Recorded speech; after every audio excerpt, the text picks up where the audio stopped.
Really powerful engine. And it's working out of this little machine, if you guys can see it.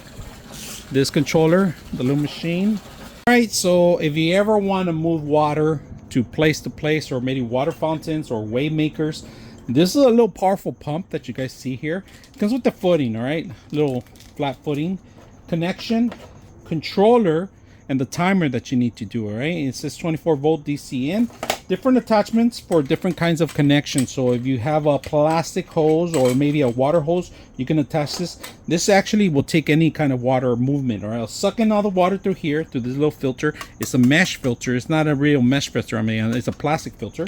And then you need the power. They give you a couple washers. So we're going to set this up today, and we're going to see how powerful it works. So let's go ahead and do that. All right, we attached an adapter right now. We don't need the rest of the stuff right now. We're going to test it out on the water, and we're going to see how much we can pump out. All right, so we're going to use this hose line there.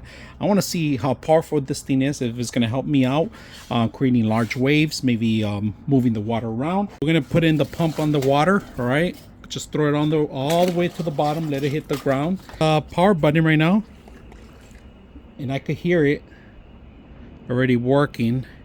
All right, unpause it. You just have to wait. Right now we're going to try to see if we could move this up higher. And look, this is pretty much how high we're going on the actual pump. It's not bad. It's actually working very well. It's like as strong as a water hose almost, you know. And I got the controller here. Like I say, you go pause it. Anytime you can pause it, you could do up to 15 to 16 minutes.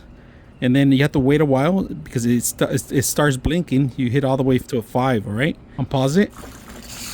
And there it goes. Really powerful engine. And it's working out of this little machine, if you guys can see it. This controller, the little machine. Showing you guys how powerful this thing is. And the water is it's underwater. It has to be submergible. That's the only way it's going to work, right? If you bring it up, you could damage the actual motor. So make sure that you're always running underwater.